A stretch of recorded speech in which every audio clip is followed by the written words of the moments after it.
Hello folks, how are you? Hope you are doing great. This is Engineer S. Kumar with Newton's second law of motion. Folks, right now we will be dealing with Newton's second law of motion, and in our next video we will be talking about Newton's first law of motion and third law of motion with the help of second law of motion. Friends, Newton second law of motion ही base law है और इसी law से हम first law of motion और third law of motion को हम derive करते हैं. तो न्यूटन सेकेंड लॉ ऑफ मोशन क्या है, पहले हम इसको समझते हैं. And apart from that you are going to love this video, so please do like and subscribe the same. So what do you mean by Newton second law of motion? हम लोग बचपन से हम लोग बचपन से पढ़ते आ रहे हैं कि force applied equals to rate of change in momentum. Force applied equals to rate of change in momentum. आइए इस टर्म को हम लोग समझते हैं. Newton second law of motion क्या है? Force applied equals to rate of change of momentum. Let's understand this terminology. This is applied force. Fine. Those who are reading in lower classes, please don't get worried with this arrow notation. Fine folks, मैंने arrow यहां पर इसलिए लगाया क्योंकि force मेरा vector quantity है.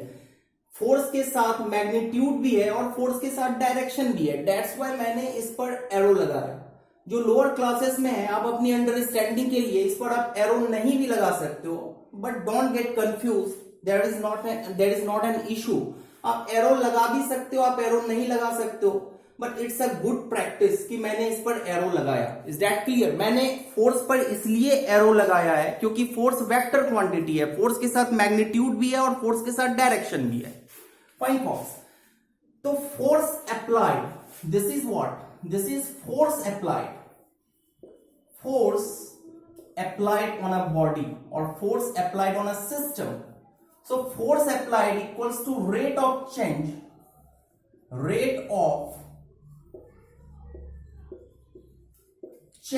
in momentum.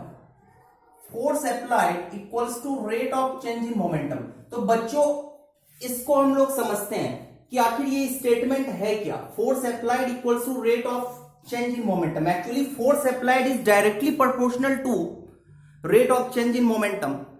ये actual law है कि force applied is directly proportional to rate of change in momentum. और यहां पर हम कांस्टेंट के इक्वल्स टू 1 लेते हैं. दैट्स व्हाई मेरे को ये रिजल्ट है force applied equals to rate of change in momentum. So this is Newton second law.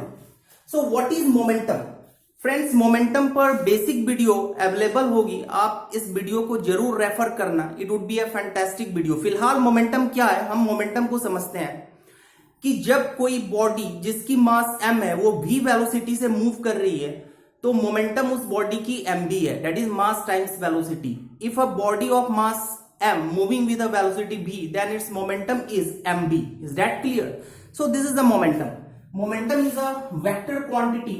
So momentum को मैंने p से डिनोट किया और यहां पर मैंने एक एरो हेड को लगाया. So this is my momentum. This is nothing but momentum. और मोमेंटम है क्या folks? That is mass times velocity. So this is momentum. If a body of mass m moving with a velocity of v, then its momentum is mv. So this one is momentum. So let's understand this Newton second law of motion. Force applied equals to rate of change in momentum. So this is an object. Say this object has a mass of m. ये एक object है जिसका mass m है and initial velocity इस object की u है. यानी ये ऑब्जेक्ट इनिशियली u वेलोसिटी से मूव कर रहा है.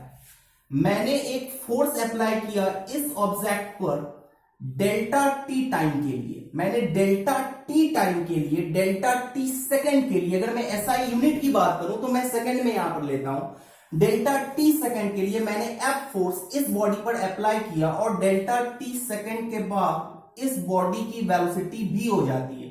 यानी u is the initial velocity of this body and v is the final velocity of body. और इसका मास चेंज होकर के m नॉट हो जाता है. एक बॉडी है जिसकी मास m है, वो u वेलोसिटी से मूव कर रही है, यानी उसकी इनिशियल वेलोसिटी u है. मैंने फोर्स अप्लाई किया डेल्टा t सेकेंड के लिए और डेल्टा t सेकेंड के बाद इसी बॉडी की मास m0 हो जाती है और इसकी वेलोसिटी v हो जाती है, यानी फाइनल वेलोसिटी इसकी v हो जाती है। फॉक्स 95% केसेस में मास चेंज नहीं होता है। इनफैक्ट अगर आप डेली लाइफ एक्सपीरियंस करते हो तो जब मैं इस बॉडी को इस वेलोसिटी से इस वेलोसिटी तक ले जाता हूं तो मास में कोई चेंज मैं नहीं देखता हूं। आप टेक्स्ट बुक को भी जब आप रेफर करते हो वहां पर 95% केसेस में मास को कांस्टेंट मानते हैं, मास को चेंज नहीं लेते हैं। But actually friend mass change हो रहा होता है, बट इतना नेग्लिजिबल चेंज होता है मास में कि मैं मास के चेंज को कंसीडर नहीं करता हूं। बट मैंने जानबूझ करके मास के चेंज को कंसीडर किया है। तो आप बोलोगे कि सर आप उल्टा क्यों चल रहे हो? फॉक्स मैं उल्टा नहीं चल रहा हूं, मैं बिल्कुल सीधा काम कर रहा हूं और इसीलिए मैंने मास को यहां पर चेंज लिया है, मैंने चेंज किया है मास को। कुछ फैंटास्टिक होने वाला है, हम लोग देखेंगे इस चीज को। फाइन फॉक्स, तो यहां पर मास मैंने चेंज किया। एक्चुअली 95% केसेस में मास को हम चेंज नहीं करते हैं, मास को हम कांस्टेंट मानते हैं, बट मैंने जानबूझ करके यहां पर मास को चेंज किया। अगर मैं इनिशियल मोमेंटम की बात करूं, that is my initial momentum. So what is my initial momentum over here? That is m times u is my initial momentum. अगर मैं फाइनल मोमेंटम की बात करूं, so what is my final momentum here? m0 times v। So this is my final momentum. अगर मैं change in momentum की बात करूं, this is the change in momentum, delta p is the change in momentum. So change in momentum की बात करूं, what is my change in momentum? What is my change in momentum? What is my change in momentum in delta t second? Delta t second में मेरा momentum में क्या change है delta t second के बाद? सो फॉक्स अभी इसका momentum mu है और डेल्टा t सेकेंड के बाद इसकी मोमेंटम हो जाती है m0 v। So what is the change in momentum? Final momentum minus initial momentum is my change in momentum in delta t second. Delta t second में मेरा change of momentum that is m0 v। This is my final momentum minus initial momentum that is m times u। This is the change in momentum in delta t second, that is pf, final momentum minus initial momentum. Is that clarified, folks? I hope this has been clarified. तो change in momentum in delta t second, delta t second में change in momentum मेरा क्या है? Final momentum minus initial momentum. मैंने final momentum minus initial momentum किया and that is final momentum minus initial momentum. This is my final momentum. ये delta t second के बाद का मोमेंटम है और ये इनिशियल मोमेंटम है mu। तो मैंने final momentum minus initial momentum को किया। सो this is the change in momentum in delta t second. So if I will be asking you what is the change in momentum, what is the change in momentum, what is the change in momentum in 1 second?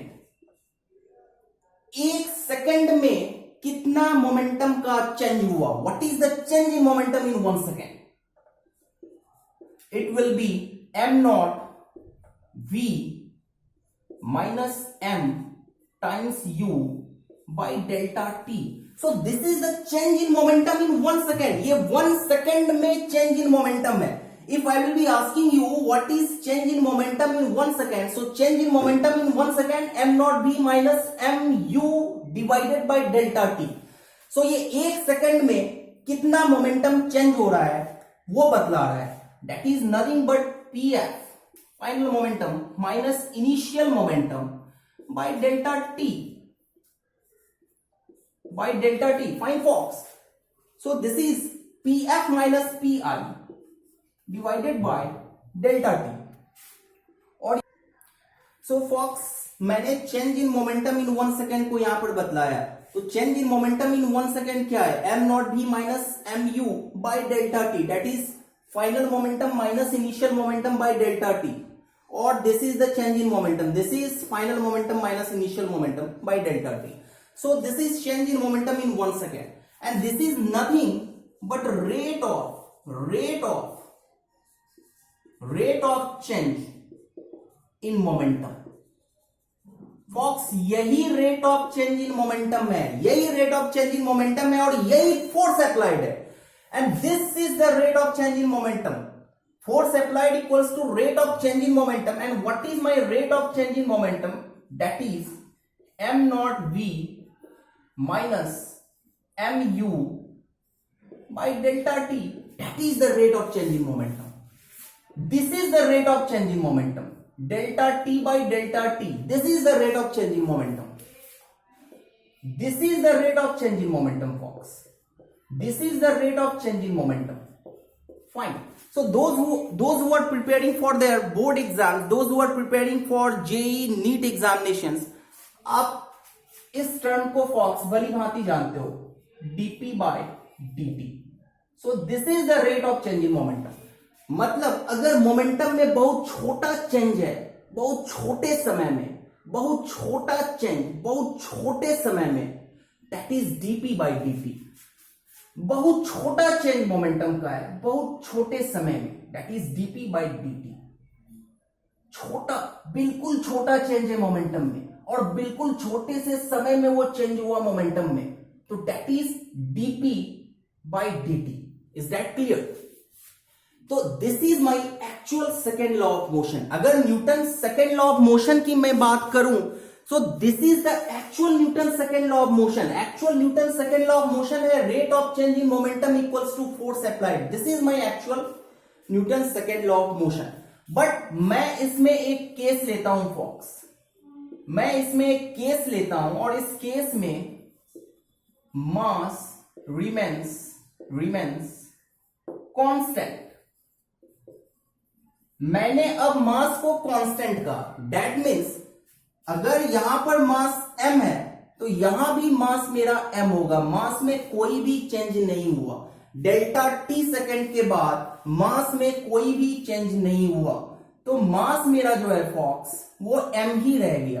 तो मैं अगर final momentum की अब बात कर लूं, it will be m times v. Now the final momentum is m times v, क्योंकि मास में कोई चेंज नहीं हुआ. यहां पर मैं वो केस ले रहा हूं जिस केस में मास को मैं कांस्टेंट रख रहा हूं. Is that clear? Now let's see the equation. Force applied equals to m not v minus m times u by delta t. This was my equation. यहां पर मास चेंज हो रहा था. इनिशियली मेरा मास m था और फाइनली मेरा मास m not है. बट अब क्या है कि इनिशियली भी मेरा मास m ही है और फाइनल भी मेरा मास m ही है. Now what will be happen, मैं mv minus mu bye delta t, because this is final momentum and this one is initial momentum. Final momentum minus initial momentum divided by delta t. This is the rate of change in momentum. Is that clear? यहां पर मेरा final मास m है और initial mass भी m है, तो final momentum मेरी mb है, मैंने mb लिखा, और इनिशियल मोमेंटम मेरा m टाइम्स u है, तो मैंने m टाइम्स u लिया. Is that clear? From here I can take m common and it's v minus u by delta t. Is that clear folks? It's v minus u by delta t. अब इस term को आप देखो, v minus u by delta t. This term v minus u by delta t, this is nothing but the rate of change of velocity. This is the rate of change of velocity. ये मेरी final velocity है और ये मेरी initial velocity है. तो final velocity minus initial velocity is the change in velocity, and change in velocity divided by delta t will be the rate of change of velocity. Is that clear? And what is the rate of change of velocity? Is my acceleration. So this is nothing but mass times acceleration. So मेरे पास Newton second law का एक और result आया, that is F equals to ma. Fox, F equals to ma तभी applicable है जब मेरा mass constant है. F इक्वल्स टू ma तभी एप्लीकेबल है जब मेरा मास कांस्टेंट है. तो अगर कोई पूछे कि Newton second law of motion क्या है, प्लीज डू नॉट टेल कि F इक्वल्स टू ma है Newton second law of motion. या F equals to ma is a particular case of Newton second law of motion. F equals to ma एक particular case है Newton second law of motion. But अगर मैं Newton second law of motion की बात करूं, Newton second law of motion is the rate of change in momentum, that is delta P by delta T और DP by D T और P F minus P I by delta T. This is my rate of change in momentum. Is that clear folks? Folks आप pause करो और इसको आप note down कर लो. Is that clear folks? तो F equals to M में जो हम पढ़ते आ रहे हैं बचपन से बुक्स में या फिर किसी से सुनते भी आ रहे हैं, तो वो एक केस है Newton second law of motion का, वैसा केस जिसमें कि मैंने मास को कांस्टेंट माना. बट अगर मैं एक्चुअल बात करूं न्यूटन्स लॉ ऑफ मोशन की, तो Newton's laws of motion, second law of motion, specifically second law of motion, that is rate of change in momentum equals to dp by dt. Is that clear? F equals to ma. Yeah, fine. This is a particular case. ये एक case है Newton second law of motion का, जबकि मास मेरा constant है. Is that clear? Let's explore this equation. Actually, this is a force and this is called net force. ये net force है, इसको हम नेट फोर्स कहते हैं, इसको हम नेट एक्सटर्नल फोर्स कहते हैं, इसको हम नेट एक्सटर्नल फोर्स कहते हैं, इसको हम वेक्टर सम ऑफ फोर्सेस कहते हैं, इसको हम वेक्टर सम ऑफ फोर्सेस कहते हैं. फाइन. तो न्यूटन सेकेंड लॉ ऑफ मोशन हम कैसे डिफाइन करें? Newton second law of motion जहां की मेरा मास कांस्टेंट ऑफ फोर्स, हम कैसे डिफाइन करें? Net force on a system. Net force on a system, मैं सिस्टम की बात कर रहा हूं. So net force on a system equals to mass times net acceleration. Net force on a system equals to mass times net acceleration. That is the net force. Vector sum of the forces equals to mass times its net acceleration. So that is the net force. अगर ये कोई body है और इस body की मास मैं m मानता हूं, इस बॉडी का मास m है फॉक्स, और इस पर कुछ फोर्सेस ऐसे लग रहे हैं इस डायरेक्शन में, एक फोर्स इस डायरेक्शन में लग रहा, एक फोर्स इस डायरेक्शन में लग रहा है, n नंबर ऑफ फोर्सेस इस पर लग सकते हैं. तो मैं अगर नेट फोर्स की बात करूं, so what is my net force? Net force is the vector sum of all these forces, this is my net force, and this net force equals to mass times acceleration. So this is my net force. Is that clear? So आप इसको ऐसे भी analyse कर सकते हो, what is the acceleration? Acceleration equals to net force divided by the mass of a system. So what is the net acceleration of a system? Net acceleration of a system equals to net force acting on a system, net force acting on a system, और the vector sum of the forces acting on a system divided by its mass. That is the net acceleration. So जो net acceleration का direction होगा friends, जो net acceleration का direction होगा वही net force का direction होगा. अगर मैं इस इक्वेशन की बात करूं F equals to M A या फिर F equals to M A, so F equals to mass times acceleration, and this acceleration is a vector quantity, this mass is a scalar quantity. So जिधर मेरा net acceleration का direction है उधर ही मेरा net force का direction होगा. या अगर मैं इसको समझूं तो net acceleration equals to net force acting on a system divided by its mass. So F is the vector quantity and mass is the scalar quantity. तो मैं अगर नेट एक्सीलरेशन की डायरेक्शन की बात करूं तो वो नेट फोर्स के डायरेक्शन में ही नेट एक्सीलरेशन होगा. Is that clear? Net force का डायरेक्शन नेट एक्सीलरेशन के डायरेक्शन में होगा, या फिर आप कह सकते हो कि नेट एक्सीलरेशन का डायरेक्शन नेट फोर्स के डायरेक्शन के ही तरफ होगा. Let's say this is a body. Fine. ये 2 kg का बॉडी है.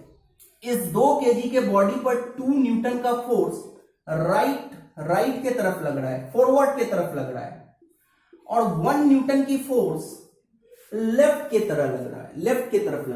Is that clear? बैकवर्ड की तरफ लग रहा है. तो what is the net acceleration of this body? So मैं न्यूटन्स लॉज ऑफ मोशन को लगाऊंगा यहां पर. So what will be the net acceleration, net force मेरा क्या है 2 - 1 इक्वल्स टू मास क्या है that is 2 mass times acceleration. So my net acceleration will be 1/2 meter per second square. So this is my net acceleration. Is that clear, folks? ये चीज क्या है Fox? ये चीज क्या है? ये नेट फोर्स है. और ये नेट फोर्स कहां से है? ये कहां से ये नेट फोर्स आया? अगर मैं इस डायरेक्शन को, राइट डायरेक्शन को, फॉरवर्ड डायरेक्शन को पॉजिटिव लेता हूं ट्रेडिशनली, और इस डायरेक्शन को मैं, लेफ्ट डायरेक्शन को नेगेटिव लेता हूं, so can I say +2 plus -1 that is equal to 2 - 1. सो ये पॉजिटिव डायरेक्शन की फोर्स है और ये नेगेटिव डायरेक्शन की फोर्स है. मैंने vector sum of the forces किया. This is the sum of the forces and sum of the forces is coming to be 2 - 1. That's why this is my net force. और मैं अगर direction की बात करूं so it's positive. A equals to positive 1/2 meter per second square. So positive मैंने किधर माना था फॉक्स? पॉजिटिव मैंने राइट के तरफ माना था. That's why मेरा नेट एक्सीलरेशन राइट के तरफ है. ऐसे भी जिधर नेट फोर्स हो उधर ही नेट एक्सीलरेशन. तो नेट फोर्स मेरा किधर? नेट फोर्स मेरा इधर की ओर है, राइट की ओर है नेट फोर्स. 2 - 1 1 न्यूटन किधर? पॉजिटिव 1 न्यूटन राइट की ओर. तो नेट फोर्स मेरा राइट की ओर है, नेट एक्सीलरेशन भी मेरा राइट की ओर होगी. Is that clear folks? आप पॉज करके इसको नोट डाउन कर लो.